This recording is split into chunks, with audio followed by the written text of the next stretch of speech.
আইসা বলতেছে, ও জুরাইস, আমি তোমার মা আসলাম, আমার সাথে একটু কথা বলো। জুরাইস তখনও নামাজের মধ্যে আছে, নামাজ চালায়া যায়। এবার অপেক্ষা করতে করতে তার মা এবার রাগান্বিত হইয়া গেছে। রাগান্বিত হইয়া এইবার তার মা আল্লাহরে ডাক দেয়া কয়, আল্লাহুম্মা লা ইয়ামুতু জুরাইস, ও আল্লাহ, জুরাইসকে তুমি ততক্ষণ পর্যন্ত মৃত্যু দিবা না যতক্ষণ পর্যন্ত হাত্তা ইয়ানজুরু ফি ওয়াজহিল মুমিসাত, যতক্ষণ না পর্যন্ত সে একজন পতিতার মুখোমুখি হয় এবং সে পতিতার ফিতনার মধ্যে না পড়ে, ততক্ষণ পর্যন্ত আপনি জুরাইজের মৃত্যু দিয়েন না। মা এটা দোয়া করলো না বদদোয়া করলো? কথা বলেন। বদদোয়া করছে। একজন পতিতা, সে একজন আল্লাহর ওলি, অন্যদিকে মা রাগ হইয়া দোয়া করে দিছে একজন পতিতার সাথে যেন কি হয়, তার সাক্ষাৎ হয়। এই পতিতার সাথে সাক্ষাৎ না হয়ে এই পতিতার সাথে ফিতনায় না জড়ায় তার যেন মৃত্যু না হয়। আল্লাহ পাক কবুল করে নিছে। আল্লাহু আকবার বলে। এজন্য আমি মাদেরকে বলতে চাই, বাবাদেরকে বলতে চাই, সন্তানদেরকে কখনো বদদোয়া দিয়েন না। অনেক সময় সন্তানরা কষ্ট দেয়, আছে না নাই? আবার কখনো কখনো অযথাই সন্তানকে মা বাবারা বদদোয়া দেয়, আছে না নাই? একেবারে অযথা মা বাবা ওই সন্তানকে বদদোয়া দেয়। একটু মতের অমিল হলেও মা বাবা কি করে সন্তানকে বদদোয়া দেয়।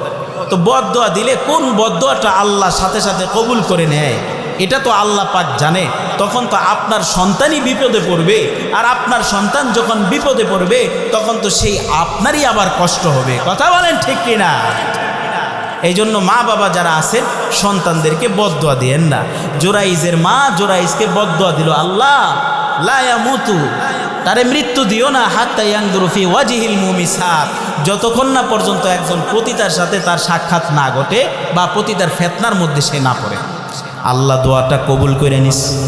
ওই বনি ইসরাইলের ওই জায়গার মধ্যে একটা পতিতা ছিল যে প্রতিদাবৃত্তি করে বেড়াইতো। সে একদিন চিন্তা করে, এই যে আল্লাহর ওলি জুরাইজ, এই জুরাইজকে আমি ফিতনার মধ্যে ফালাইব। হাদিসটা দুইটা কিতাব, সিয়াসিত্তার দুইটা কিতাব থেকে এসেছে। একটা হলো বুখারী আর একটা হলো সহিহ মুসলিম। দুইটা কিতাব থেকে হাদিসটা এসেছে, কোনো বানানো গল্প এখানে বলা হচ্ছে না।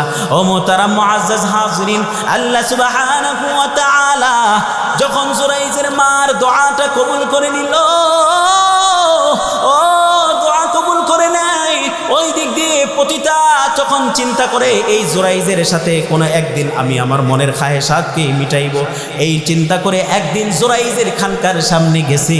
আর জুরাইজের খানকার সামনে যাইয়া নিজের অঙ্গভঙ্গির দিয়ে অদ্ভুত আচরণ করতেছে, এমন আচরণ করতেছে, এমনভাবে সে আকৃষ্ট করার চেষ্টা করতেছে জুরাইজকে। বলতেছে, ও জুরাইজ, তোমাকে আমি সুযোগ দিচ্ছি, একেবারে বিনা পয়সায় আসো, আমার সাথে মিলিত হও। এইভাবে জুরাইজকে অফার যখন করে, জুরাইজ বলে, এরে নাফরমান, এরে আল্লাহ তাআলার অভিশপ্ত, এমন গুনাহের দিকে তুই আমাকে কেন আহ্বান করিস? যেই গুনাহ আমি বড় ভয় পাই, যেই গুনাহটাকে আমি বড় ভয় পাই, এই গুনাহের জন্য মানুষের জীবনের ঈমান আমল সব কিছু বরবাদ হয়ে যায়। এই গুনাহ আমি এত বড় একটা আল্লাহর ওলি, আমি আল্লাহ পাকের গোলামি করি, জিকির করি, নামাজ পড়ি, তাসবিহ জপি, আর তুই কিনা আমাকে খারাপ কাজের আহ্বান করিস? যা এইখান থেকে চলে যা। অপমান করে পতিতাকে সে বের করে দিল। এরপরে ওই পতিতা একজন মানে রাখালের সাথে অপকর্ম করে। ওই দিন রাতের বেলায় অপকর্ম করার কারণে তার পেটের মধ্যে বাচ্চা চলে আসছে। এই বাচ্চা যখন 1 মাস 2 মাস 3 মাস করে বড় হইতে থাকে, বড় হইতে হইতে যখন বাচ্চার প্রসবের সময় হয়ে গেছে, বাচ্চার প্রসব হয়ে গেল, এই বাচ্চাটাকে কোলে নিয়া এবার মানুষকে সাথে লইয়া কয়, দেখো তোমরা কেমন মানুষের ইতাআত করো, কেমন আল্লাহর ওলিকে তোমরা মানো। যে আল্লাহর ওলি আমার সাথে জেনা করছে, আর জেনা করার কারণে আমার পেটের মধ্যে বাচ্চা আছে, আর এই বাচ্চাটাই হলো সেই ফল। বলেন নাউজুবিল্লাহ। এটা কি তার প্রতি অপবাদ দিল কিনা বলেন তো? সরাসরি একটা অপবাদ দিল। মানুষ এবার রাগ হয়ে গেছে, রাগান্বিত হয়ে গেছে। এমন রাগান্বিত মানুষ, হ্যাঁ, উপর দিয়ে এক বেশ, ভিতর দিয়ে আরেক বেশ, বুঝেন নাই? এমনি তো হুজুররা সাদা কাপড়, হুজুর গো দোষ একটা যদি পায়, কোনটা সত্য আর কোনটা মিথ্যা এগুলি দেখার সময় নেই, আগে হুজুরের 14 গোষ্ঠী উদ্ধার কর। আছে না নাই? আমাদের সমাজে এগুলি ঘটতেছে তো। এত বড় একজন আল্লাহর ওলি, এই অলির নামে মিথ্যা অপবাদ দিল, মানুষ যায় কি করছে, তার খানকা ভেঙে ফেলছে এবং তাকে অপমান অপদস্থ করতেছে। জোরাইজ বলে আমাকে একটু সময় দাও। ও 2 রাকাত নামাজ পড়লো, 2 রাকাত নামাজ পড়ি জোরাইজ ওই যে বাচ্চা, ওই বাচ্চার মাথার মধ্যে হাত দেয়া বলতেছে, এই গোলাম, ওরে আল্লাহর গোলাম, বলে দাও তো, বলে দাও তোমার পিতাকে, তোমার পিতাকে। হাদিসের কিতাবের মধ্যে আছে, কোরআন এবং হাদিস থেকে সহি বর্ণনা, 3 জন বাচ্চা যাদের কথা বলার বয়সের আগেই তারা কথা বলছে, বলেন আল্লাহু আকবার। একজন হলো যখন বিবি জুলাইখা হজরতে ইউসুফ নবীকে তার চরিত্রের ব্যাপারে কলঙ্কিত করতে চেয়েছিল আজিজে মিশরের কাছে, কথা বলেন ঠিক কিনা? আজিজে মিশরকে বলেছিল, আজিজে মিশর আপনি কেমন গোলাম লালন পালন করলেন, আপনার এই গোলাম আমার দিকে কুনজর দিয়েছে, আমার সাথে খারাপ কাজ করতে চেয়েছে। আল্লাহ সুবহানাহু ওয়া তাআলা বলে, ইউসুফ আপনি ভয় পাইবেন না, ওই যে দেখেন দোলনার মধ্যে শুয়ে আছে একটা শিশু, এই শিশুটাকে আপনি জিজ্ঞাসা করেন, সে সব কিছু বলে দিবে। আজিজে মিশরকে বলে, ও আজিজে মিশর আমি ওই বাচ্চাকে আমার পক্ষে সাক্ষী পেশ করলাম। আজিজে মিশর বলে, আমার সাথে মশকরা করো নাকি, আমার সাথে ঠাট্টা তামসা করো নাকি, যেই বাচ্চার কথা বলার মতন বয়স হয় নাই, এই বাচ্চা আবার কিভাবে সাক্ষী দিবে? হযরত ইউসুফ বলে, তাকেই আপনি একটু জিজ্ঞাসা করেন।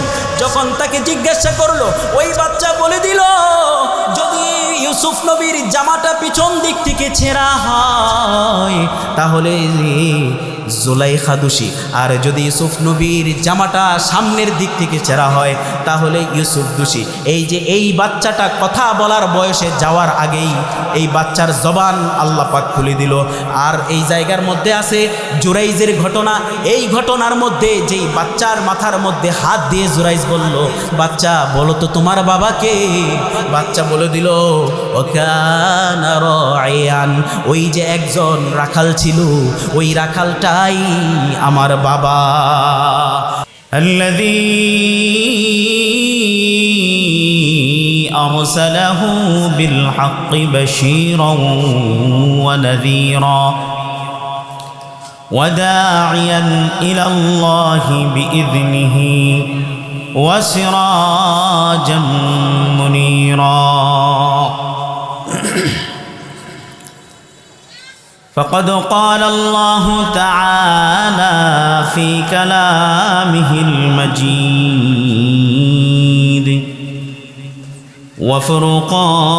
وفرقانه الحميد. أعوذ بالله من الشيطان الرجيم. بسم الله الرحمن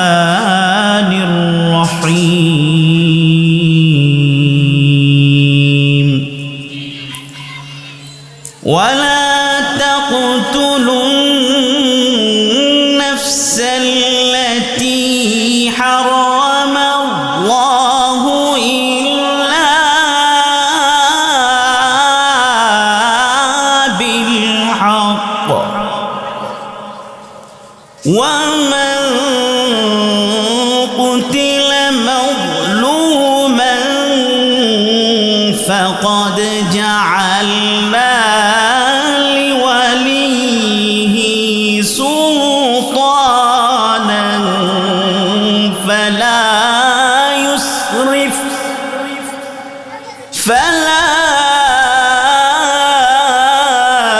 يسرف في القتل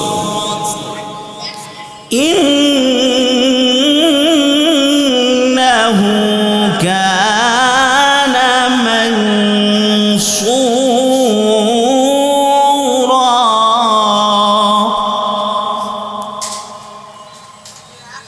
وقال تعالى في كلامه المجيد وفرقانه الحميد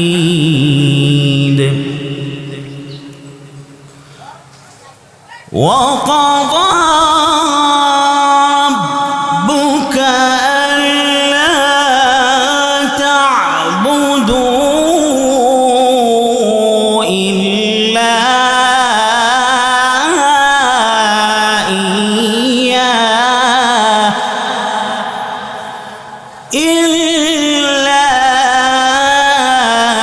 إياه وبالوالدين إحسانا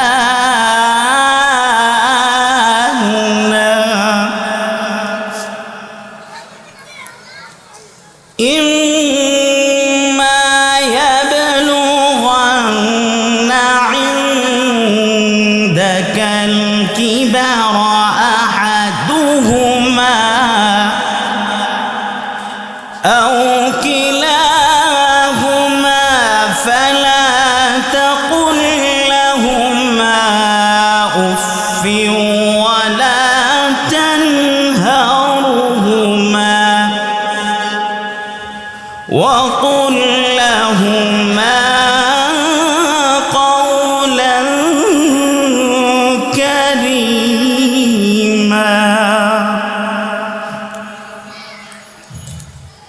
أو كما قال النبي صلى الله عليه وسلم الكبائر أو سئل عن الكبائر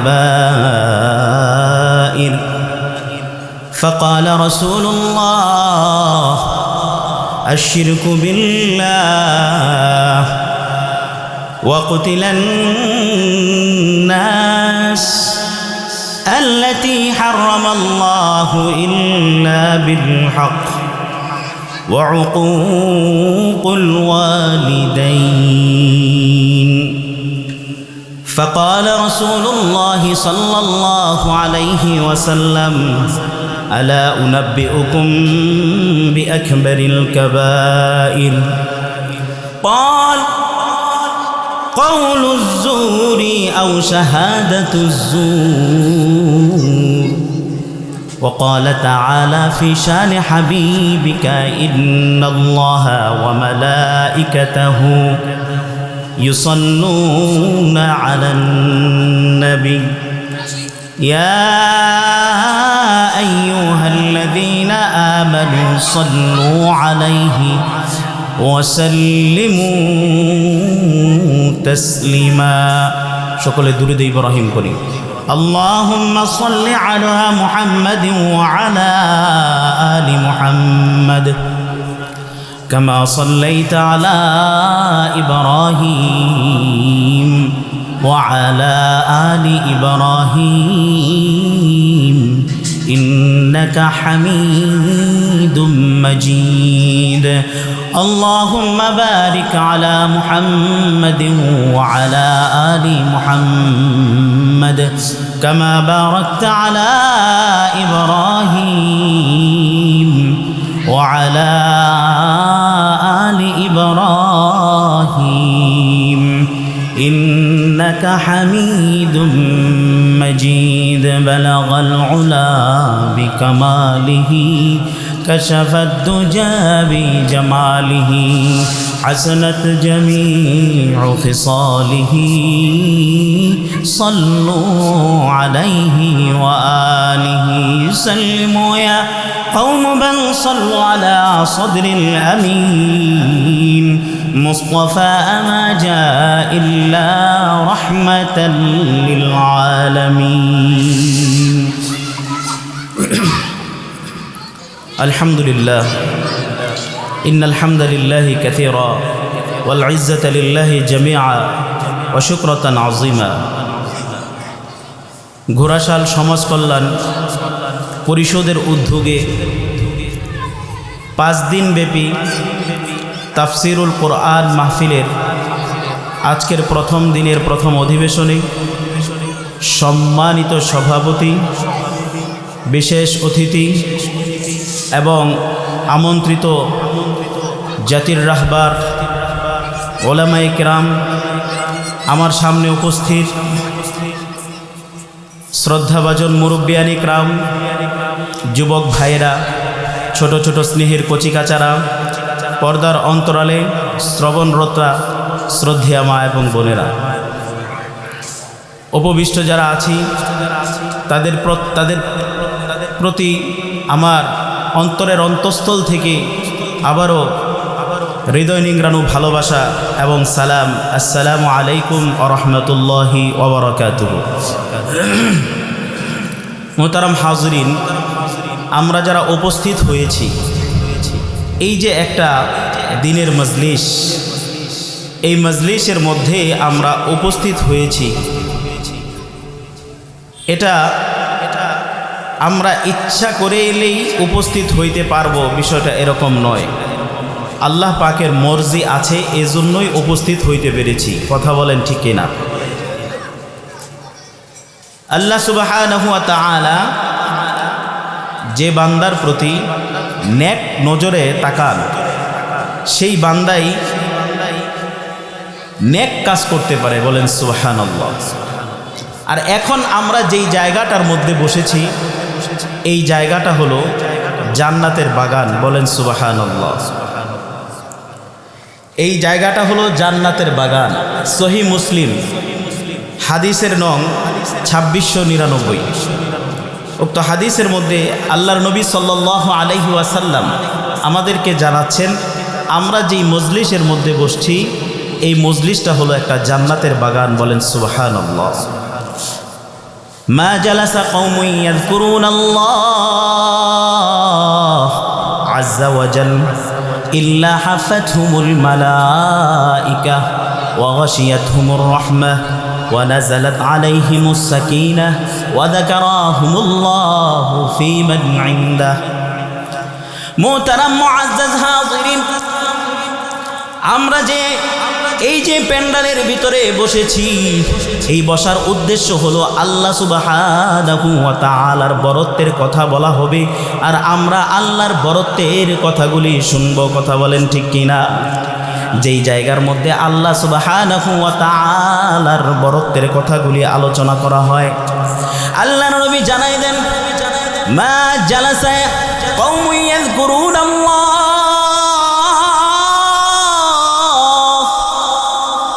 আল্লাহ সুবহানাহু ওয়া তাআলাকে যে মজলিস থেকে স্মরণ করা হয়, ওই মজলিসটা আসমান থেকে ফেরেশতা নাজিল হয়ে ওই মজলিসগুলি খুঁজতে থাকে। বলেন সুবহানাল্লাহ।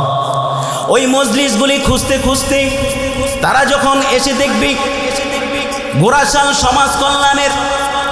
সমাজ কল্যাণ পরিষদের উদ্যোগে এই ঈদগাহ মাঠের মধ্যে আজকের এই তাফসিরুল কোরআন মাহফিলের মধ্যে আল্লাহর কিছু বান্দারা বসে আছে।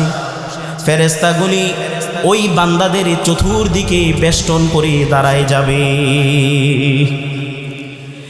যখন ফেরেশতা দাঁড়ায় যাবে, একজন ফেরেশতা যখন এই মজলিসটা পাবে, সে অন্য ফেরেশতাদেরকে ডাক দিবে, ও ফেরেশতারা দেখে যাও, তোমরা এই ঈদগাহ মাঠের মধ্যে আল্লাহ সুবহানাহু ওয়া তাআলার বরত্বের কথা আলোচনা করা হয়। এই জায়গার মধ্যে আল্লাহর পাগল কিছু বান্দা একত্রিত হয়েছে। এই ঘোষণা দেওয়ার পর অন্য ফেরেশতাগুলি তারাও এসে ইল্লা হাফাতহুমুল মালাইকা, তারাও এসে চতুর্দিকে বেষ্টন করে দাঁড়াইয়া যায়। একজন ফেরেশতা যখন এইভাবে গোলাকারে দাঁড়ায়, দাঁড়াইতে দাঁড়াইতে যখন পুরা মাহফিলটাকে বেষ্টন করে নেয়, তখন আর দাঁড়ানোর জায়গা থাকে না। আরো ফেরেশতাগুলি আসতেই থাকে, কারণ ওয়া গাশিয়াতহুমুর রাহমাহ, এই জায়গাটার মধ্যে আল্লাহ সুবহানাহু ওয়া তাআলার রহমত পড়তে থাকে। কথা বলেন ঠিক কিনা? ওয়া নাযালাত আলাইহিমুস সাকিনা, এই জায়গার মধ্যে আল্লাহর সাকিনাগুলি বর্ষিত হইতে থাকে। ফেরেশতাগুলি আয়েশা যখন দেখে জায়গা নাই, একজন ফেরেশতার কাঁধের উপরে আরেকজন ফেরেশতা দাঁড়াইয়া যায়। এরকম ভাবে দাঁড়াইতে দাঁড়াইতে তারা আল্লাহ আল্লাহ সুবহানাহু ওয়া তাআলার আরশে আজিম পর্যন্ত পৌঁছাইয়া যায়। আল্লাহ ফেরেশতাদেরকে জিজ্ঞাসা করে, ও ফেরেশতারা কোত্থেকে আসছো? আমি আপনাদেরকে প্রশ্ন করি, ফেরেশতারা কোত্থেকে আসছে এটা কি আমার আল্লাহ সুবহানাহু ওয়া তাআলা জানে কি জানে না? আরো জোরে বলেন, জানে কি জানে না? আল্লাহ ভালো করে জানে। তারপরে ফেরেশতাদেরকে জিজ্ঞাসা করে, কারণ কি? আল্লাহ ফেরেশতাদেরকে বলে, ও ফেরেশতারা কোত্থেকে আসছো? ওই ফেরেশতাগুলি আল্লাহ সুবহানাহু ওয়া তাআলা কি জবাব দেয়, ও আল্লাহ, গোরাচান সমাজ কল্যাণ পরিষদের উদ্যোগে যে ওয়াজ মাহফিলটা হচ্ছে, ওই ওয়াজ মাহফিলের চতুর্দিকে আমরা বেষ্টন করে দাঁড়াইয়া জায়গার সংকুলন না হওয়াতে একজন আরেকজনের কাঁধের উপরে দাঁড়াই গেলাম। এইভাবে দাঁড়াইতে দাঁড়াইতে দাঁড়াইতে দাঁড়াইতে আমরা তোমার আরশে আজিম পর্যন্ত চলে এসেছি। আল্লাহ বলে, ও ফেরেশতারা শুনো, তোমরা যে ওই জায়গার মধ্যে এসেছো, ওই জায়গা থেকে এসেছো, আমি আল্লাহ ভালো করে জানি।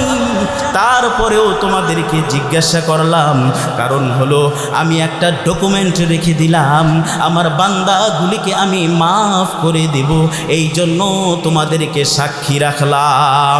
ও ফেরেশতারা সাক্ষী থাকো, আমি আমার যেই বান্দাগুলি এই ওয়াজ মাহফিলের প্যান্ডেলের ভিতরে বসে আমার বরত্বের কথাগুলি শুনবে, আমি আল্লাহ প্রত্যেকটা বান্দাকেই মাফ করে দিলাম। তাহলে ওয়াজ মাহফিলের মধ্যে বসলে লাভ না ক্ষতি বলেন তো? অনেকে এখনো রাস্তাঘাটের মধ্যে সময় কাটাচ্ছে, চায়ের আড্ডাখানায় সময় কাটাচ্ছে, এদিক সেদিক ঘোরাফেরা করছে। দয়া করে এরকম একটা জান্নাতের বাগানের আয়োজন করা হলো, এই জান্নাতের বাগানের ভিতরে আপনারা এসে পড়ুন, কারণ নাজালাত আলাইহিমুস সাকিনা, এই জায়গার মধ্যে আল্লাহ সুবহানাহু ওয়া তাআলার সাকিনাগুলি নাজিল হয়, রহমতগুলি নাজিল হয়। আপনি যদি এই জায়গার মধ্যে 10টা মিনিট বসতে পারেন, 20টা মিনিট বসতে পারেন, 1টা ঘন্টা বসতে পারেন, হয়তোবা এই 1টা ঘন্টা আপনি বাহিরে থাকলে অন্য অন্য কাজের মধ্যে আপনি থাকতেন, গুনাহ করলেন না, কিন্তু সওয়াবও কামাইতে পারলেন না। আর এই জায়গার মধ্যে যদি আপনি বসে যে পরিমাণ সময় আপনি ব্যয় করেন, এই পরিমাণ সময় আপনার আমলের মধ্যে সাদকায়ে জারিয়ার সওয়াব উঠতে থাকে। আর আল্লাহর নবী সাল্লাল্লাহু আলাইহি সাল্লাম জান্নাতের বাগান হিসাবে সাব্যস্ত করছে। আমি বলতে চাই, 1টা ঘন্টা, আধা ঘন্টা যদি এই ওয়াজ মাহফিলের মধ্যে বসে আপনারা সময় অতিবাহিত করতে পারেন, আর এই সময়টা যদি আল্লাহ তাআলার দরবারে কবুল হয়, কাল কিয়ামতের ময়দানে এই সময়টাকে উসিলা করে আপনাকে আল্লাহ মাফ করে জান্নাতবাসী করে দিবেন। তাহলে আমরা এখনো যারা আসি নাই তারা কিন্তু লসের মধ্যে আছি, কথা বলেন ঠিক কিনা? তো মুহতারাম মুআজ্জাজ হাজরিন, আমি কোরআনুল কারীমের সূরা বনী ইসরাঈল থেকে 2টা আয়াত তেলাওয়াত করেছি। একটা হলো 33 নং আয়াত, আর একটা হলো 23 নং আয়াত। কারণ 33 নং আয়াত থেকে আমরা যেই হাদিসটা পাই, ওই হাদিসটা আবার 23 নং আয়াতের দিকে জমির করে, এই জন্য এই আয়াতটাও আমার তেলাওয়াত করতে হয়। তো এই 33 নম্বর আয়াতের মধ্যে আল্লাহ সুবহানাহু ওয়া তাআলা কি বলেন? আল্লাহ সুবহানাহু ওয়া তাআলা বলেন, ওয়ালা তাকতুলুন নাফসাল্লাতী হারামাল্লাহু ইল্লা বিল হক। তোমরা এমন প্রাণকে হত্যা করো না, এমন প্রাণকে তোমরা মেরে ফেলো না যেই প্রাণকে হত্যা করা আল্লাহ সুবহানাহু ওয়া তাআলা হারাম করে দিছেন। কি করে দিছেন? যে প্রাণকে হত্যা করা আল্লাহ সুবহানাহু ওয়া তাআলা হারাম করছেন, এই প্রাণটা হলো মানুষের প্রাণ। এরকম অনেক বিষয়বস্তু থাকে যেগুলি হলো আল্লাহ সুবহানাহু ওয়া তাআলা হত্যা করা বা তাদেরকে মেরে ফেলা হারাম করছেন। আল্লাহর নবী সাল্লাল্লাহু আলাইহি ওয়াসাল্লাম বুখারী শরীফের 5977 নম্বর হাদিসের মধ্যে আমাদেরকে জানাইয়া দেন, হাদিসটা হযরতে আনাস রাদিয়াল্লাহু তাআলা আনহু থেকে বর্ণিত। আন আনাস ইবনে মালিক রাদিয়াল্লাহু তাআলা আনহু قال ذكر رسول الله صلى الله عليه وسلم আল্লাহর নবী সাল্লাল্লাহু আলাইহি ওয়াসাল্লাম বড় গুনাহ সম্পর্কে আলোচনা করতেছিলেন, অথবা আল কাবাইরু আও সুইলা আনিল কাবাইর, বড় গুনাহ কি, এই বড় গুনাহ সম্পর্কে আল্লাহর নবী সাল্লাল্লাহু আলাইহি ওয়াসাল্লাম তখন সাহাবাদের সাথে আলোচনা করতেছিলেন, তাদেরকে বলতেছিলেন। রসুলকে প্রশ্ন করা হলো, রসুল বড় গুনাহগুলি সম্পর্কে আমাদেরকে বলেন। আল্লাহর নবী সাল্লাল্লাহু আলাইহি ওয়াসাল্লাম সর্বপ্রথমেই বললেন, যেই বড় গুনাহগুলি আছে এই বড় গুনাহগুলির মধ্যে হলো আশরিকু বিল্লাহ, যেই ব্যক্তি আল্লাহ তাআলার সাথে শিরিক করে, বলেন নাউজুবিল্লাহ। 2 নাম্বার হলো ওয়াকতিলান নাস, 2 নাম্বার হলো অন্যায়ভাবে কোনো মানুষকে হত্যা করা বা এমন প্রাণকে হত্যা করা আল্লাতী হারামাল্লাহু ইল্লা বিল হক, যেই প্রাণটাকে হত্যা করা আল্লাহ সুবহানাহু ওয়া তাআলা হারাম করে দিয়েছেন। আর 3 নাম্বার যে বড় গুনাহ ওয়া উকুকুল ওয়ালিদাইন, 3 নাম্বার বড় গুনাহ হলো মা বাবার নাফরমানি করা, অবাধ্য হওয়া। এরপরে আল্লাহ নবী বললেন, আলা উনাব্বিউকুম বিআকবারিল কাবাইর, আমি কি তোমাকে আরো কিছু বড় গুনাহের কথা বলবো নাকি? সাহাবারা বললেন, ইয়া রাসূলুল্লাহ, অবশ্যই আপনি আমাদেরকে আরো কিছু বড় গুনাহের কথা বলে দেন। আল্লাহর নবী বললেন, কাউলুজ জুর, মিথ্যা কথা বলা, আও শাহাদাতুজ জুর, এবং মিথ্যা সাক্ষী দেওয়া, বলেন নাউজুবিল্লাহ। আয়াতের পরিক্রমায় আমরা যেটা পাচ্ছি, যেই হাদিসটা আমরা পেলাম বুখারীর, সর্বপ্রথমে আল্লাহর নবী বললেন যেই বড় গুনাহগুলি আছে এই বড় গুনাহটা হলো আশরিকু বিল্লাহ। আমাদের সমাজের মধ্যে মানুষ অহরহ শিরিক করে, কথা বলেন ঠিক না বেঠিক? মানুষ বুঝেও শিরিক করে, না বুঝেও শিরিক করে, মানুষ জেনেও শিরিক করে, না জেনেও শিরিক করে, বলেন নাউজুবিল্লাহ। কিভাবে মানুষ শিরিক করে? আল্লাহ রাব্বুল আলামিন বলে, ও বান্দা, ও বান্দা, আমার সাথে শিরিক করো না, আমি শিরিককে বড় ঘৃণা করি, আমি শিরকে বড় অপছন্দ করি। আল্লাহর নবী আল্লাহ সুবহানাহু ওয়া তাআলা সূরা লুকমানের মধ্যে বলেন, লা তা'বুদু ইল্লাল্লাহ, আমার ইবাদত করা ছাড়া অন্য কারো ইবাদত করা যাবে না। আবার আল্লাহ রাব্বুল আলামিন সূরা লুকমানের আরেক জায়গার মধ্যে বললেন, ইন্নাশ শিরকা লা যুলমুন আযীম।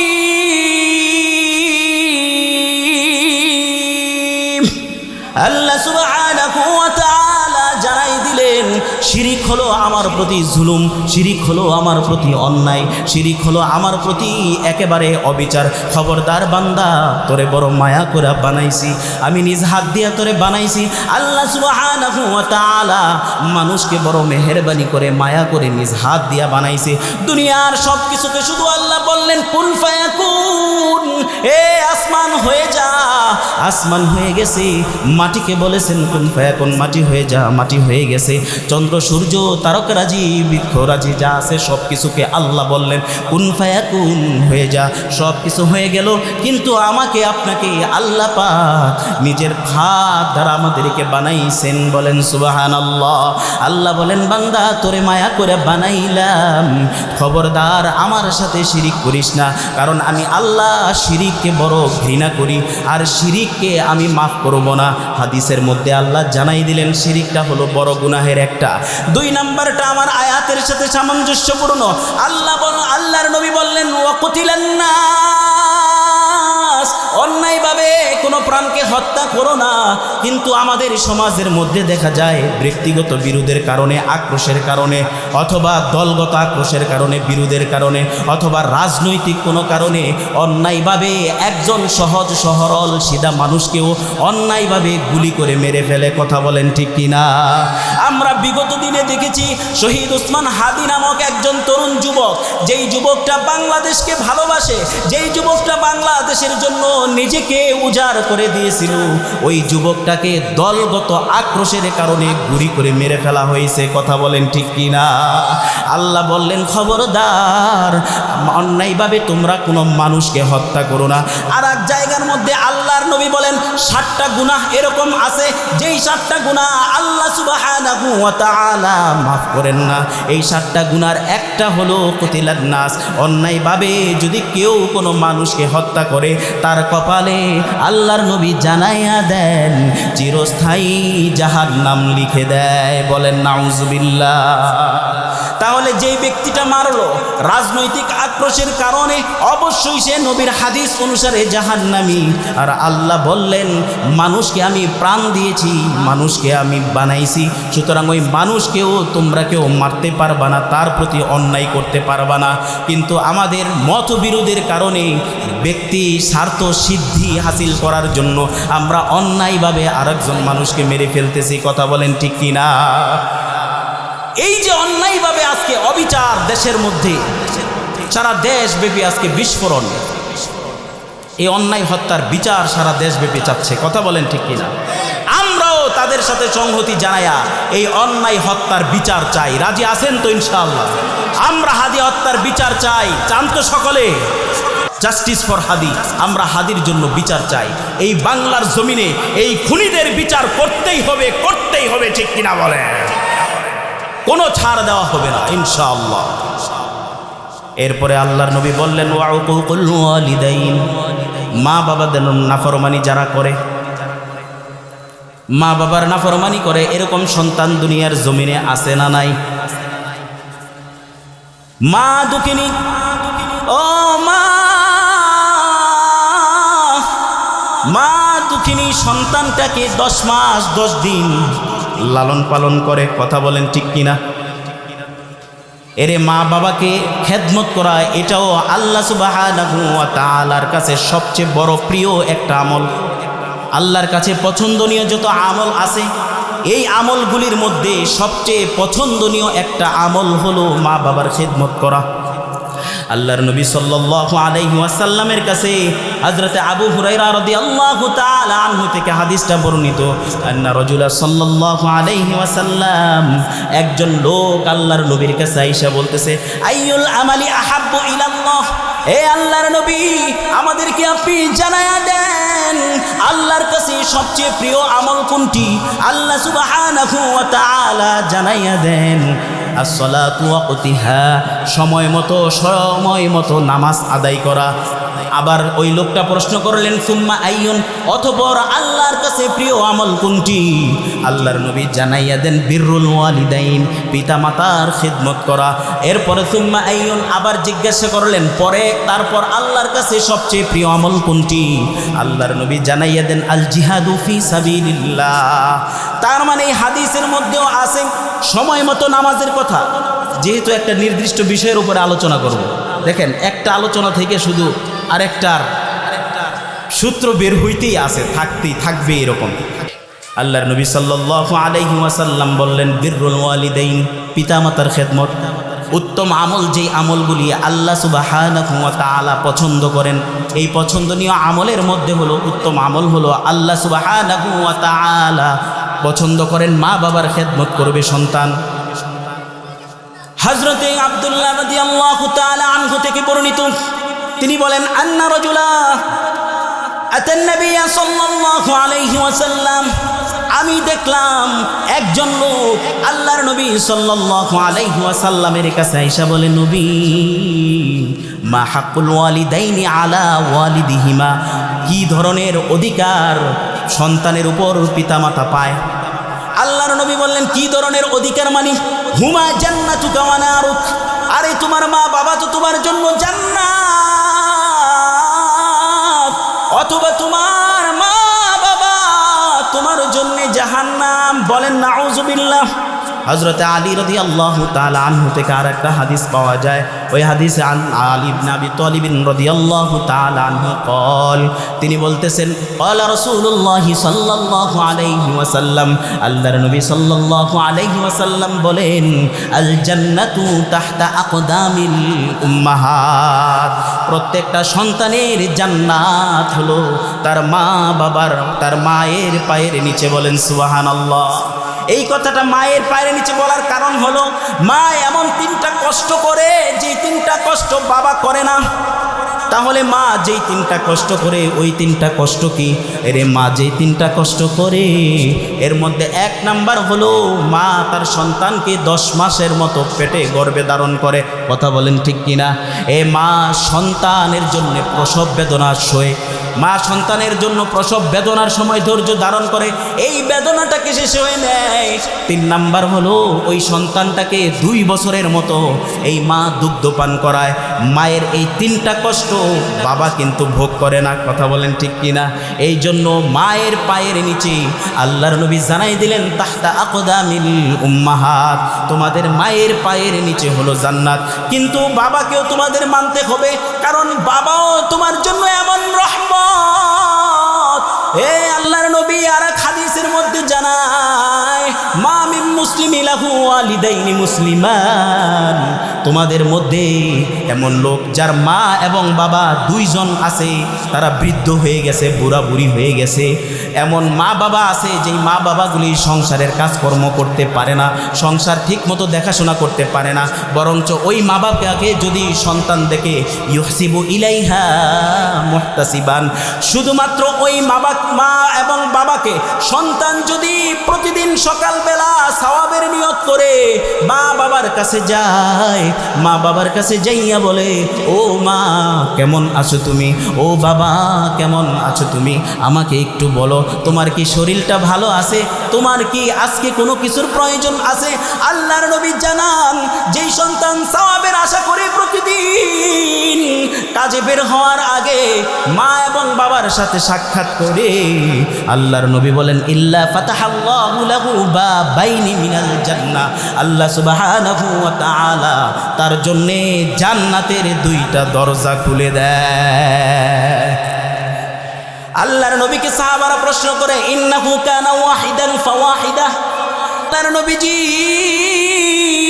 কারো যদি মা থাকে অথবা বাবা থাকে, মানে একজন নাই, মা মৃত বাবা আছে, বাবা মৃত মা আছে, এরকম যদি হয় আল্লাহর নবী বলেন ফাইন্নাহু কানা ওয়াহিদান ফাওয়াহিদা, যদি কারো একজনও থাকে আর ওই একজনেরও সে যদি খোঁজ খবর নেয়, আল্লাহ তার জন্যেও জান্নাতের একটা দরজা খুলে দেয়। এরপরে আল্লাহর নবী বললেন ফাইন আসখাতা আহাদুহুমা, এ সন্তান খেয়াল করে শুনো, খেয়াল করে শুনো, আমার আল্লাহর নবী কি বলে গো, আমার আল্লাহর নবী বলতেছে ফাইন আসখাতা আলাই আহাদুহুমা, যদি তার মা এবং বাবা তার উপরে অসন্তুষ্ট হয়, যদি তার মা এবং বাবা তার উপরে অসন্তুষ্ট হয়, কোনো কারণে যদি সন্তান মা বাবাকে কষ্ট দেয়, 2 জনের একজনও যদি তার প্রতি অসন্তুষ্ট হয়, আল্লাহর নবী লাম ইয়ারদাল্লাহু আনহু হাত্তা ইয়ারদাআন, আল্লাহ তার উপরে অসন্তুষ্ট হয়ে যায় যতক্ষণ না পর্যন্ত তার মা অথবা বাবা তার উপরে সন্তুষ্ট না হয়। বলেন নাউজুবিল্লাহ। ততক্ষণ পর্যন্ত আল্লাহ তার উপরে অসন্তুষ্ট থাকেন।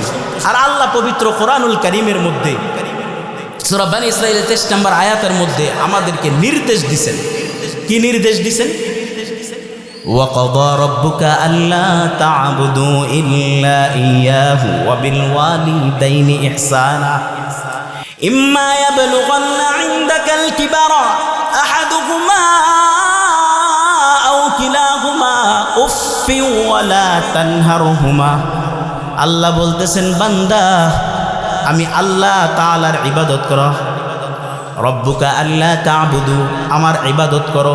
আর এক জায়গার মধ্যে আল্লাহ বললেন, সূরা নিসার মধ্যে আল্লাহ বললেন ওয়া'বুদুল্লাহ ওয়ালা তুশরিকু, বান্দা আমার ইবাদত কর, আমার সাথে কাউকে শরীক করিস না। এই জায়গার মধ্যেও আল্লাহ বললেন ওয়াকযা রাব্বুকা আল্লা তা'বুদু, বান্দা তোমার রবের ইবাদত করো এবং তোমার মা বাবার খেদমত করো। ওই জায়গার মধ্যে বললেন বিররুল ওয়ালিদাইন, এই জায়গার মধ্যে বললেন বিররুল ওয়ালিদাইন। এরকম আরো অসংখ্য আয়াত আছে। এই আয়াতগুলি যদি একত্রিত করি, আল্লাহ সুবহানাহু ওয়া তাআলা যেই বিষয়টা আমাদেরকে মেসেজ দিলেন, বিষয়টা হলো যত জায়গার মধ্যে আল্লাহ বললেন ওয়াবুদুল্লাহ, বান্দা আমার পাওনা আমারে বুঝাইয়া দাও, সাথে সাথে আল্লাহ বললেন বিররুল ওয়ালিদাইন, তোমার মা বাবার পাওনাও তুমি বুঝাইয়া দাও। যত জায়গায় আল্লাহ বলছেন আমার ইবাদত কর, আমার সাথে শরীক করিস না, তত জায়গার মধ্যে আল্লাহ বলে দিলেন তুমি তোমার মা বাবার গোলামি করো, মা বাবার খেদমত করো। আর একটা হাদিস পাওয়া যায় হযরতে মুআজ ইবনে জাবাল থেকে, আন মুআজ ইবনে জাবালিন قال, মুআজ রাদিয়াল্লাহু তাআলা আনহু বলেন আওসানি রাসূলুল্লাহ সাল্লাল্লাহু আলাইহি ওয়াসাল্লাম, ওগো দুনিয়ার মুসলমান শুনে নাও, আল্লাহর নবী আমাকে 10টা বিষয় ওসিয়ত করেছিলেন। কয়টা বিষয়? 10টা বিষয় ওসিয়ত করেছিলেন। 1 নাম্বার হলো লা তুশরিক বিল্লাহ, আল্লাহ তাআলার সাথে কাউকে শরীক করা যাবে না। ওয়া ইন কুতিলতা ওয়া হুররিকতা, যদিও তোমাকে হত্যা করে ফেলা হয়, যদিও তোমাকে আগুনে জ্বালিয়ে পুড়িয়ে ছারখার করে দেওয়া হয়, এরপরেও আল্লাহ তাআলার সাথে কাউকে শরীক করো না। এরপরেও তুমি আল্লাহ তাআলার সাথে কোনো কিছুকে মিলাইও না, আল্লাহর সমকক্ষ কোনো কিছুকে বানাইও না। এরপরে আল্লাহর নবী বললেন উকুকুল ওয়ালিদাইন, মা বাবার অবাধ্য হইও না। যদি তোমাকে তারা যদি তোমাকে সম্পদ থেকে বঞ্চিত করে দেয়, তারা যদি তোমাকে ঘর থেকে বের করে দেয়, সম্পদ থেকে বঞ্চিত করে দেয়, এরপরেও মা বাবার নাফরমানি করা যাবে না। আল্লাহ সুবহানাহু ওয়া তাআলার হাবিব জানায় দেন, মা বাবার নাফরমানি যতক্ষণ না পর্যন্ত মা বাবা শরীয়ত বিরোধী কোনো আদেশ করে, ততক্ষণ পর্যন্ত প্রত্যেকটা সন্তানের জন্য মা বাবার আদেশ পালন করা ফরজ। আপনি যদি মা বাবার খেদমত করেন, আল্লাহ রাব্বুল আলামিনের হাবিব জানান, যদি কোনো বান্দা একেবারে সে তার মা বাবার জন্য দিল খুশ খেদমত করে, আল্লাহ সুবহানাহু ওয়া তাআলা কিয়ামতের ময়দানে ফেরেশতা দিয়ে তাকে রাহবারি করাইয়া পথ দেখাইয়া এরপরে তাকে জান্নাতে ঢুকাইবে। যতক্ষণ পর্যন্ত সে জান্নাতে প্রবেশ করবে না, ততক্ষণ পর্যন্ত সেই ফেরেশতাগুলি প্রত্যাবর্তন করবে না। চিৎকার করে বলেন সুবহানাল্লাহ। মা বাবার বদদোয়া যদি আপনি নেন, আপনি যত বড় আল্লাহর ওলি হন, আর যত বড় পীর সাহেব হন, যত বড় শিক্ষিত হন, যত বড় ক্ষমতাবান হন, আপনি যত বড় যাই কিছু হন না কেন, যদি আপনি মা বাবার নাফরমানি করেন, তাহলে আপনার মা বাবা যদি আপনাকে বদদোয়া দিয়ে ফেলে, আপনার মা বাবা যদি আপনার উপরে নাখুশ হয়ে যায়, আপনার সব আমলগুলি বরবাদ হয়ে যাবে। বলেন নাউজুবিল্লাহ। বুখারীর আরেকটা হাদিসের মধ্যে পাওয়া যায়, বনি ইসরাইলের সময় একজন ব্যক্তি ছিল, এই ব্যক্তির নাম ছিল জুরাইস। কি নাম ছিল? ইউকালু লাহু জুরাইস। এই লোকটাকে প্রত্যেকে জুরাইস নামে ডাকতো। আল্লাহর নবী বলেন ওয়া কানা জুরাইস রাজুলান আবিদা, এই জুরাইস বড় আবেদ ছিল, এমন আবেদ সর্বক্ষণ সে আল্লাহ তাআলার জিকিরের মধ্যে মশগুল থাকতো, আর আল্লাহ সুবহানাহু ওয়া তাআলার জিকির করতো, নামাজ পড়তো, কোরআন তেলাওয়াত করতো, আল্লাহ তাআলার তাসবিহ তাহলিলগুলি জপতো। এমন আবেদ ছিল, সে একটা খানকা বানাইছে, ওই খানকার ভিতরে বসে বসে সে শুধু আল্লাহ পাকের প্রশংসা করে, জিকির করে। একদিন এই জুরাইজের মা জুরাইজের খানকার মধ্যে আইসা বলতেছে, ইয়া জুরাইজ আনা উম্মুকা কাল্লিমনি, ও জুরাইজ আমি তোমার মা এসেছি, আমার সাথে একটু কথা বলো। জুরাইজ চিন্তা করে, উজিব ওয়াসল্লি, আমি কি মার কথার জবাব দেব নাকি নামাজ পড়ব? তারপরে সে নামাজ চালাই যাইতে লাগলো, মার কথার জবাব সে দিল না। বুখারীর মধ্যেও হাদিসটা পাওয়া যায়, আবার মুসলিমের মধ্যেও হাদিসটা আছে। এরপরে আছে জুরাইজের মা কিছুক্ষণ অপেক্ষা করে তার মা চলে গেল। তার মা চলে যাওয়ার পর আবার কিছুক্ষণ পরে তার মা আয়েশা বলতেছে, ইয়া জুরাইজ আনা উম্মুকা, আমি তোমার মা, কাল্লিমনি, আমার সাথে একটু কথা বলো। আমাদের মধ্যে এমন অনেক সময় হয়, সন্তান চাকরির মধ্যে ব্যস্ত থাকে, সন্তান ব্যবসা বাণিজ্যের মধ্যে ব্যস্ত থাকে, সন্তান কাজের মধ্যে ব্যস্ত থাকে, মা একটু ফোন দেয়, বাবা একটু ফোন দেয় সন্তানের কণ্ঠটা শোনার জন্য, সন্তানের সাথে দুই একটা কথা বলবে, সন্তানের আওয়াজ মা বাবার কানের মধ্যে আসবে, আর সন্তানের আওয়াজ শুনে মা বাবা বড় তৃপ্ত হবে, আনন্দ হবে।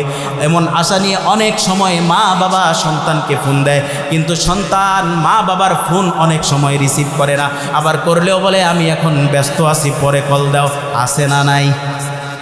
এরকম হয় কি হয় না? মোহতারাম মুআজ্জাজ হাজিরিন, ঘটনাটা দেখেন। আবার জুরাইজের মা আয়েশা বলতেছে, ও জুরাইজ, আমি তোমার মা আসলাম, আমার সাথে একটু কথা বলো।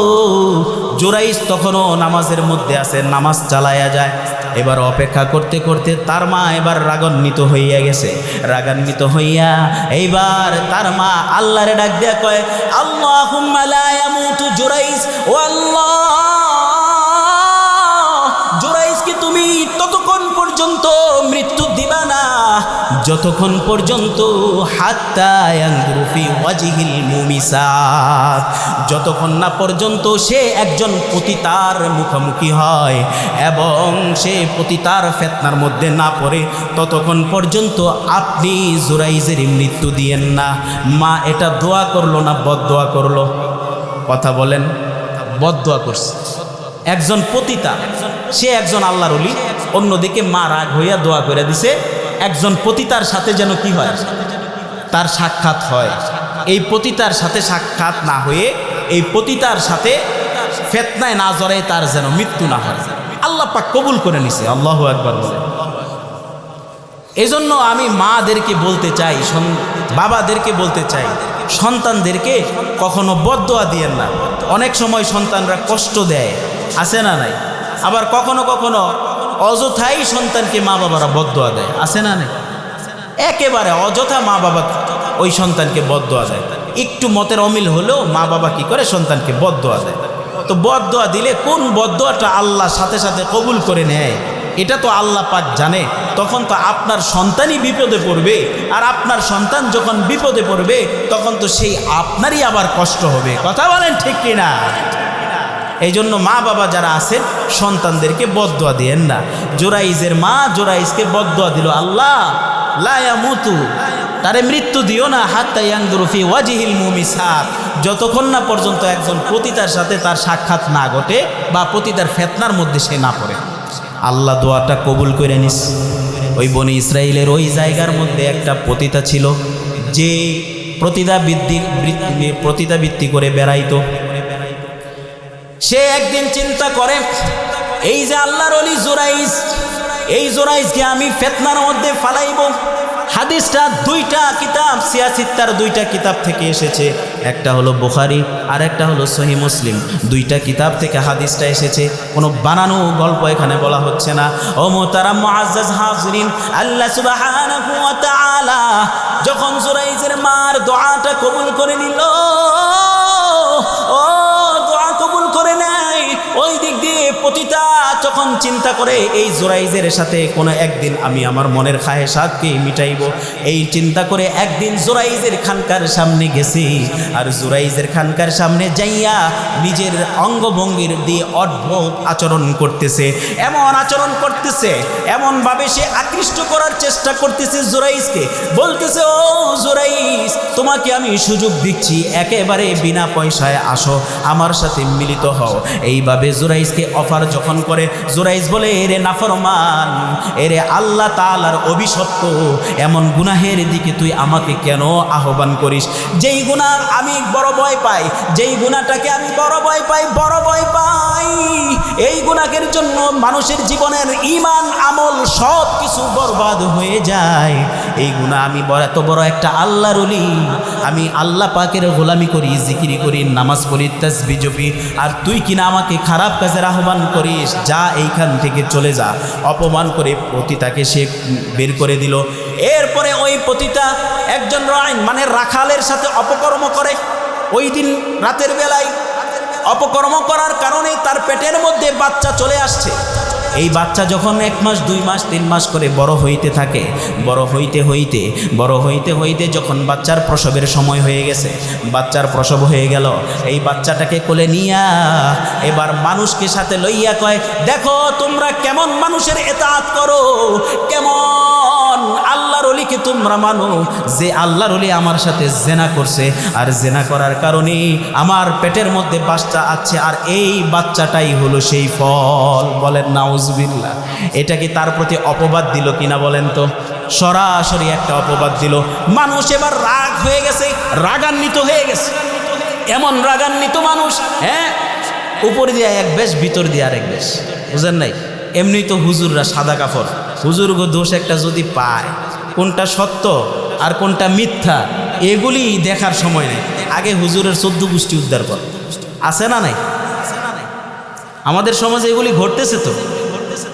এত বড় একজন আল্লাহর ওলি, এই ওলির নামে মিথ্যা অপবাদ দিল। মানুষ যায় কি করছে, তার খানকা ভেঙে ফেলছে এবং তাকে অপমান অপদস্থ করতেছে। জোরাইজ বলে, আমাকে একটু সময় দাও।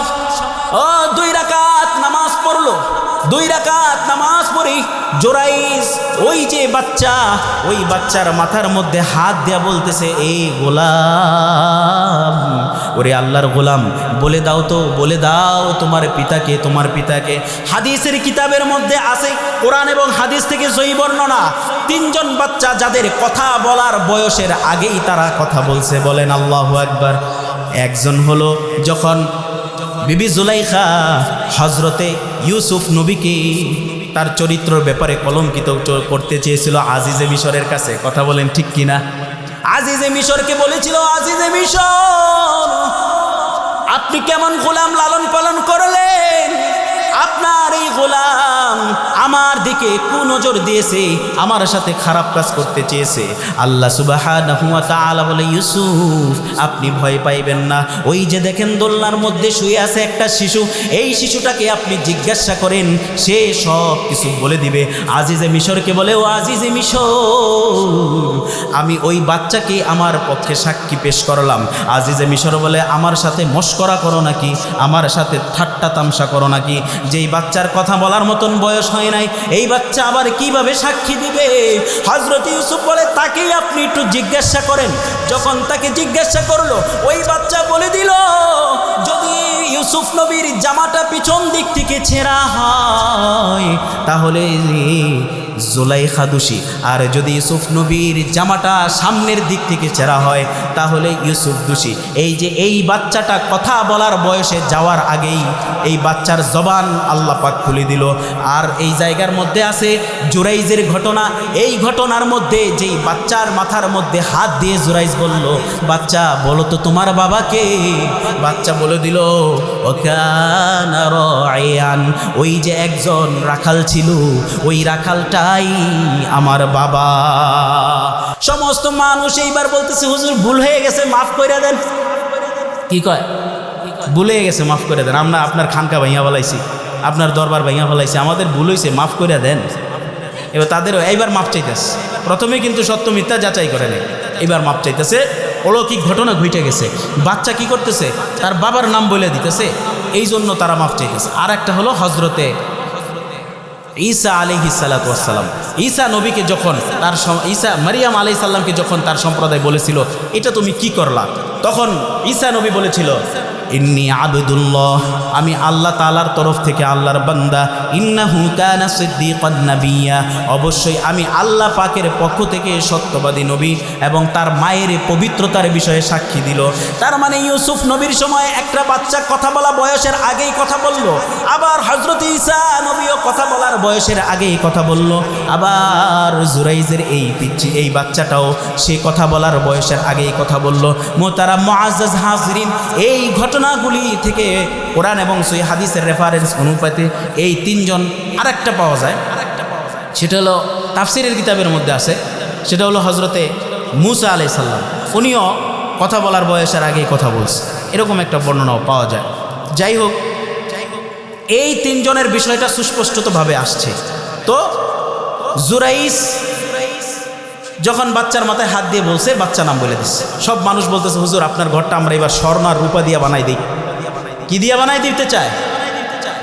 আপনার ঘরটা আমরা স্বর্ণ এবং রূপা দিয়ে তৈরি করে দিই, আপনি এটার ভিতরে বৈশা আবার আগের মতো জিগিরাজগার করবেন। জুরাইজ বলে দরকার নাই, কারণ জুরাইজের ওই ঘটনাটা মনে পড়ে গেছিল। তার মা তাকে বলেছিল আল্লাহর কাছে আরজি পেশ করে, আল্লাহ ও আল্লাহ, আপনি জুরাইজের মৃত্যু ততক্ষণ পর্যন্ত দিবেন না যতক্ষণ পর্যন্ত সে একজন পতিতার ফিতনার মধ্যে না পড়বে। পড়ছে কিনা আজকে এই ঘটনা সে তার স্মরণ হয়ে গেল। এই ঘটনাগুলি থেকে বোঝা যায় যে নফল নামাজের আগেও যদি মা বাবার কোনো হুকুম আসে, অবশ্যই মা বাবার গোলামিটাই আগে করতে হবে। জুরাইজ বলে আমাকে স্বর্ণ দিয়া রূপা দিয়া খানকা বানাই দেওয়ার দরকার নাই, তুমি আমাকে আগে যেই মাটি দিয়াছিল, তোমরা আমাকে আগের মাটি দিয়েই আবার এরকম খানকা বানাইয়া দাও। মোহতারাম মুআজ্জাজ হাজিরিন, আপনি যদি বিপদে পড়েন, আপনি ওই বিপদে পড়লেও আল্লাহ সুবহানাহু ওয়া তাআলা এই মা বাবার খিদমত যদি আপনার থাকে, ওই বিপদ থেকেও আপনাকে আল্লাহ সুবহানাহু ওয়া তাআলা হেফাজত করবেন। চিৎকার করে বলেন সুবহানাল্লাহ। আল্লাহর নবী সাল্লাল্লাহু আলাইহি ওয়াসাল্লাম বলেন, খরাজাত সালাসাতু নাফারিন ইয়ামশুন। ও বনি ইসরাইলের তিনজন ব্যক্তি ছিল, এই বনি ইসরাইলের তিনজন ব্যক্তি সফর করার উদ্দেশ্যে তারা হাঁটতেছিল। ফাআসাবাহুল মাতর, এমন সময় তীব্র ঝড় বৃষ্টি শুরু হয়ে গেল। এমনভাবে ঝড় বৃষ্টি শুরু হলো, প্রত্যেকটা ফোঁটা তাদের শরীরের মধ্যে আঘাত করতেছিল। এরকম হয় না অনেক সময়? দেখবেন তীব্র বৃষ্টির মধ্যে যদি আমরা বের হই, বৃষ্টির ফোঁটাগুলো আমাদের চেহারায় বা শরীরের মধ্যে আঘাত করে, হয় না এরকম? তো ওই বৃষ্টিটা আরো তীব্র আকারে হইতেছে। আল্লাহর নবী বলেন ফাআসাবাহুল মাতর, এই মাতারটা এমন তীব্র আকারে ছিল, এই বৃষ্টি থেকে তারা বাঁচার জন্য দৌড়াইয়া পাহাড়ের পাদদেশে গেল। পাহাড়ের পাদদেশে যাইয়া খুঁজতেছে কোন জায়গার মধ্যে তারা আশ্রয় নিতে পারে। এই কোন জায়গার মধ্যে তারা আশ্রয় নিবে, এরকম যারা খুঁজতেছে কোন জায়গার মধ্যে তারা বসতে পারে, বৃষ্টির হাত থেকে তারা বাঁচতে পারে, তারা খুঁজতে ফাদাখালু আলা গারিম মিনাল জাবাল, তারা একটা পাহাড়ের যে গুহা ছিল, ওই পাহাড়ের গুহার মধ্যে তারা প্রবেশ করলো। তারা পাহাড়ের গুহার মধ্যে প্রবেশ করে নিজেদেরকে এইবার তারা বড় নিরাপদ বোধ করতে লাগলো, নিজেদের প্রতি তারা আত্মতৃপ্তির ঢেকুর তুলতে লাগলো। কিন্তু আল্লাহ সুবহানাহু ওয়া তাআলার যে নীলা খেলা, এটা বুঝা বড় দায়। কথা বলেন ঠিক কিনা? ফানহাদারাত আলা ফামি গারিম ফি সখরাতিন মিনাল জাবাল, পাহাড়ের পাদদেশ থেকে বড় একটা শিলাখণ্ড, পাথরের বড় একটা পাথর গড়াইয়া তারা যেই গুহার ভিতরে বসেছিল, ওই গুহার মুখটাকে এমনভাবে বন্ধ করে দিল, এমনভাবে তারা মুখটাকে বন্ধ করে দিল, যেই এমনভাবে তাদের মুখটা বন্ধ হয়ে গেল। বন্ধ হওয়ার কারণে তারা একজন আরেকজনের চেহারা আর দেখে না, শুধু কণ্ঠের আওয়াজ তারা শুনতে পায়। আলো বাতাস বন্ধ হয়ে গেছে, এমন বিপদের মধ্যে তারা পড়ে গেছে। একজন আরেকজনকে বলে, কিরে কি হলো? তারা সামনের দিকে ধাক্কা দিয়ে দেখে এমন একটা পাহাড়, ওই পাহাড়ের পাদদেশে তারা বসেছিল। ওই পাহাড়ের পাদদেশে যে বসেছিল গুহা, ওই গুহার মুখটা পাথর দিয়া একেবারে মুখটা বন্ধ হয়ে গেছে। ওই পাথরটা তারা তিনজন ধাক্কায়, আল্লাহ কয় 3 জনে কেন, 300 জনে ধাক্কা দিল কাজ হবে? 300 জনে ধাক্কা দিল কাজ হবে না। এমনভাবে ওই মুখটা বন্ধ হয়েছে, আর পাথরটা এমন ভারী। তারা কিছুক্ষণ চেষ্টা করার পর এবার তারা বসে বসে একজন আরেকজনকে বলতেছে, ইন্নাহু লা ইউনজিকুম মিন হাদিহি সখরা ফাসাদ্দাত আলাইহিম, তাদের উপরে যেই পাথরটা পড়েছে, এই পাথরটা থেকে বাঁচানোর মতো, তারা বাঁচার মতন তাদের আর কোনো সুযোগ নাই। এবার তারা বসে বসে তারা মৃত্যুর সময় প্রহর গুনতেছে। হয়তোবা আমরা মৃত্যুবরণ করব, আমাদের মৃত্যু চলে আসবে, এখন অনিশ্চিত মৃত্যু আমাদের অনিবার্য হয়ে গেল। চিন্তা করতে করতে আল্লাহ পাক, যেহেতু তারা চিন্তা করেছে, আল্লাহ পাক তারা ফিকির করেছে, আল্লাহ পাক তাদের অন্তরের মধ্যে চিন্তার খোরাক ঢেলে দিলেন। চিৎকার করে বলেন সুবহানাল্লাহ। আপনিও যখন চিন্তার ফিকির করবেন, আল্লাহ সুবহানাহু ওয়া তাআলা ভালো কাজ নিয়ে যদি চিন্তা করেন, ভালো কাজের খোরাক আপনাকে দিবে। আপনি যদি খারাপ জিনিসের চিন্তা করেন, খারাপ বিষয়ের চিন্তাই আপনার মাথায় আসবে। ফাকালা বা'দুহুম লিবা'দ, এবার তারা একজন আরেকজনকে বলতেছে, উনজুরু আমালান আমিলতুমুহা সালিহাতান লিল্লাহ, দেখো তো তোমাদের মধ্যে এমন কোন আমল আছে যে আমলটা আল্লাহ সুবহানাহু ওয়া তাআলার দরবারে পেশ করার মতো, যে আমলটাকে আজকে আমরা উসিলা বানাইয়া আল্লাহ তাআলার কাছে ক্ষমা চাইতে পারি। আল্লাহু আকবার। ফাকালা আহাদুহুম, অতঃপর তাদের মধ্য থেকে একজন বলল, আল্লাহুম্মা ইন কুনতা তা'লাম, ওগো আল্লাহ তুমি ভালো করে জানো, তুমি ভালো করে জানো, ইন্নী কানালি আবাওয়ানি শাইখানি কাবীরান, আমার এমন অতিশয় বৃদ্ধ দুর্বল মা বাবা ছিল, দুর্বল মা বাবা ছিল, যারা ঠিক মতো চলাফেরা করতে পারতো না। ওমরাআতি, আমার স্ত্রী ছিল, ওয়ালিসবিয়াতুন সিগার, আমার ছোট ছোট বাচ্চা ছিল, আমার ছোট ছোট বাচ্চা ছিল। ফাআরআ আলাইহিম, আমি তাদের প্রত্যেকের দেখাশোনা করতাম, তাদের প্রত্যেকের ভরণ পোষণের দায়িত্ব ছিল আমার উপরে, আমি তাদেরকে ভরণ পোষণ দিতাম। ফাকুনতু আখরুজু আরআ, আল্লাহ তুমি ভালো করে জানো আমি মেষ চড়াইতাম, বকরির পাল চড়াইতাম, আমি প্রতিদিন বকরি নিয়ে সকালবেলা বের হয়ে যাইতাম, আবার সন্ধ্যাবেলা ফেরত আসতাম, সন্ধ্যাবেলা ফেরত এসে আমি বকরির পাল থেকে দুগ্ধ দহন করতাম, বকরির পাল থেকে দুগ্ধ দহন করাইয়া ফাআবদা, আমি প্রথমেই আমার মা বাবাকে ওই বকরির পালের দুধটা আমি পান করাইতাম, তারপরে আমার যে সন্তানাদি ছিল, আমার যেই বাচ্চারা ছিল, আমার যেই স্ত্রী ছিল, আমি তাদেরকে পান করাইতাম। এটাই ছিল আমার রুটিন। আল্লাহর কাছে এই কথাটা সে বলতেছে আর বলতেছে, ও আল্লাহ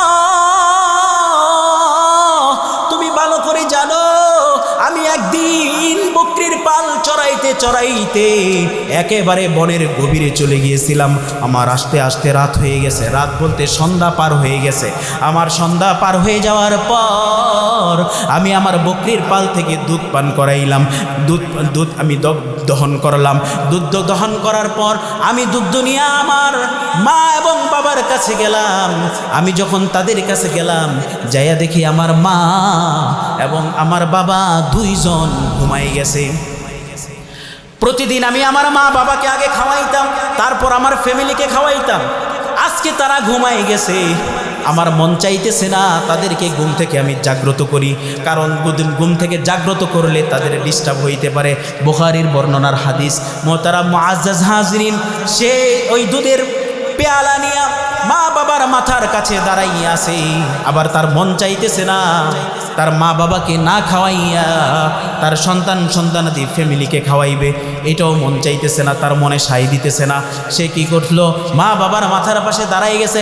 এইভাবে যখন এক প্রহর দুই প্রহর করে যাচ্ছে, রাত্রি যখন গভীরের দিকে যায়, সে তার বাচ্চাগুলির দিকে তাকাইয়া দেখে বাচ্চাগুলি ক্ষুধার যন্ত্রণায় কাঁদতেছে। বিবি আয়েশা বলে, ও স্বামী, ও স্বামী, আপনি আমাকে না খাওয়ান, কিন্তু আমাদের যে ছোট ছোট বাচ্চাগুলি আছে আপনি একটু দেখেন না তাদেরকে খাওয়াইতে পারেন কিনা। বলতেছে, আমার মা বাবা আগে খাইবে, তারপর আমি আমার সন্তানকে খাওয়াইবো, আমার মন কেন যেন সায় দেয় না। এই কথা বলতেছে। যখন রাত্র একেবারে শেষ ভাগে চলে আসছে, বাচ্চাগুলি ক্ষুধার যন্ত্রণায় বাবার কাছে আইসা বাবার পাটা জড়াইয়া তোরা বলতেছে, ও বাবা, বাবা গো, আমাদেরকে এবার একটু হলেও দুগ্ধ পান করাও।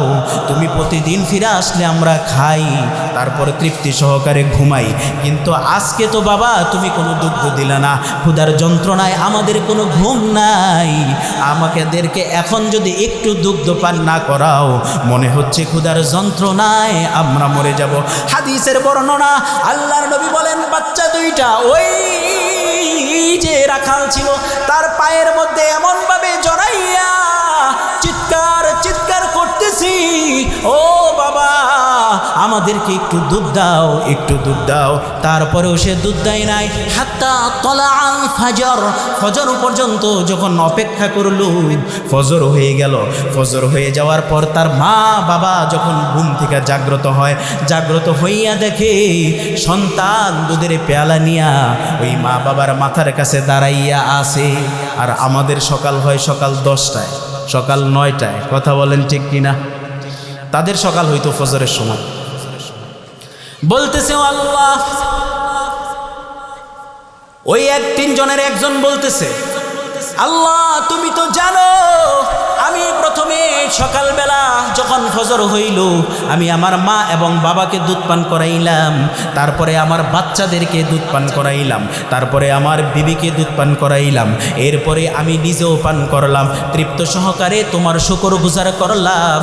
আল্লাহ তুমি তো দেখেছো, তুমি তো শুনেছো আমি কেমনভাবে আমার মা এবং বাবার খেদমত করেছি। এই লোকটা বলতেছে আল্লাহুম্মা ইন কুনতা তাআলাম, আল্লাহ তুমি জানো, তুমি জানো গো, ও আল্লাহ তুমি যদি জানো এই খেদমতটা শুধুমাত্র তোমার রেজামন্দির জন্য করেছি, শুধুমাত্র তোমার গোলামির জন্য করেছি, শুধুমাত্র তোমার জন্য আমি করেছি। আল্লাহ আজকে যেই বিপদের মধ্যে আমরা ফেসে গেছি, এই পাহাড়ের গুহার মধ্যে যে পাথরটা পড়ে আমাদের চলাচলের রাস্তা বন্ধ হয়ে গেল, আল্লাহ এই পাথরটা তুমি এমন পরিমাণে সরাইয়া দাও অন্তত পক্ষে যেন আমরা একটু আলো বাতাস দেখতে পারি।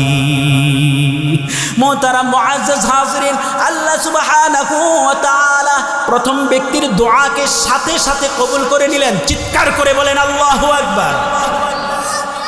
সাথে সাথে কবুল করে নিলেন, আল্লাহু আকবার।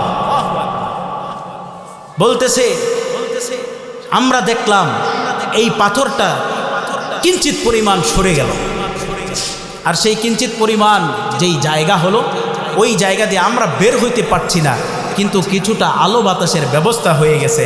আমরা এবার চিন্তা করতে পারছি যে না, এখন আমরা আমাদের আর মৃত্যু মনে হয় হবে না। আমরা যেহেতু আলো বাতাস পাইছি, আল্লাহ আমাদের উপরে রহম করেছে। কিসের জন্য আল্লাহ রহম করলো? মা বাবার খেদমত করছে এই জন্য। কথা বলেন ঠিক কিনা?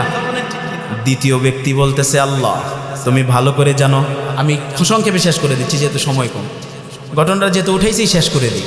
দ্বিতীয় ব্যক্তি বলতেছে আল্লাহ তুমি ভালো করে জানো আমার একজন চাচাতো বোন ছিল, যেই চাচাতো বোনের প্রতি আমি প্রহর দুর্বল ছিলাম, তারে মনে মনে ভালোবাসতাম, তার প্রতি আমার বড় এশক ছিল, মোহাব্বত ছিল।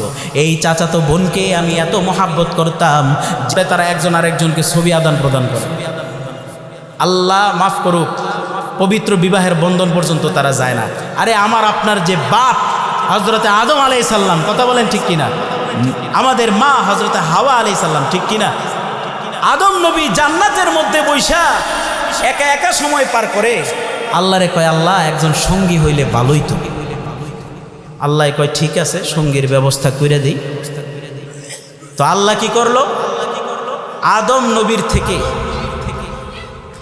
আল্লাহ সুবহানাহু ওয়া তাআলা আমাদের মা হাওয়াকে বানাইলেন। বলেন সুবহানাল্লাহ। হাওয়াকে বানাইয়া আদম নবী ঘুমাই রইস, ওনার সামনে সুন্দর করে রাইখা দিস। আদম নবী ঘুম থেকে উঠা হাওয়াকে দেইখা, আমাদের মাকে দেইখা, কোনো কিছু চিন্তা ভাবনা না কইরা দৌড়াইয়া গেছে হাওয়া আলাইহিস সালামকে ধরতে, শুইতে। আল্লাহ কয় আদম খবরদার, সামনে আর যাইও না, থাইমা যাও। আল্লাহু আকবার কর। আরে আমি তোরে বানাইছি তোমার জন্য বৈধ করুম না? আল্লাহু আকবার কর। আল্লাহ মা হাওয়া আলাইহিস সালাম এবং বাবা আদমকে বিবাহ করাই দিলেন। আল্লাহু আকবার। মানে বৈধ বন্ধনে আবদ্ধ করাই দিলেন বিবাহের মাধ্যমে।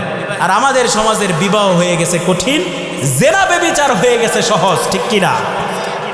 বিবাহ হয়ে গেছে কঠিন। এখন আবার স্বর্ণের যেই দাম বাড়ছে, কালকে দেখলাম 2,26,000 টাকা ভরি। কথা বুঝেন নাই? কত? এক ভরি কিনতে গেলে 2,26,000 শেষ। এই যারা অবিবাহিত আছে এরা বিয়ে করবো কেমনেও? সিটি গোল দিয়া বলে আল্লাহ মাশাআল্লাহ, হাইয়াকাল্লাহ, আল্লাহ হায়াত দারাজ করুক বলি আমিন। যাই হোক, যেই বিবাহের মধ্যে খরচ কম, চাহিদা কম, আল্লাহর নবী বলেন ওই বিবাহের মধ্যে আমার তরফ থেকে দোয়া বেশি, আল্লাহর তরফ থেকে বরকত বেশি। বলেন সুবহানাল্লাহ। ওই লোকটা বলতেছে, আল্লাহ, আমার চাচাতো বোন যখন আমাকে বলল, ইয়া আবেদাল্লাহ ইত্তাকুল্লাহ, হে আল্লাহকে ভয় করো, আর আমার সতীত্ব বৈধ পন্থা ছাড়া তুমি নষ্ট করিও না। আল্লাহ গো, আমার চাচাতো বোন যখন আপনার ভয় আমাকে দেখাইছে, আপনার ভয় দেখানোর পরে আমি সাথে সাথে রিজলাইহা, তার 2 পায়ের মাঝে ছিলাম, এরকম অবস্থা থেকেও নিজেকে ফিরাই নিয়ে আইছি। চিৎকার করে জোরে জোরে বলেন আল্লাহু আকবার। কেউ এরকম অবস্থা থেকে ফিরে আসাটা কঠিন না? কি না সহজ? বড় কঠিন, বড় কঠিন। শয়তানের ধোঁকা, কারণ শয়তান এই সমস্ত জিনা বেবিচার দিয়ে আমাদেরকে ধোঁকা দেয়, ঠিক কিনা? আল্লাহ বলেন, ইন্নাশ শাইতানা লাকুম আদুউন ফাত্তাখিযুহু আদুওয়ান ইন্নামা ইয়াদউ হিজবাহু লিয়াকুনু মিন আসহাবিস সাঈর।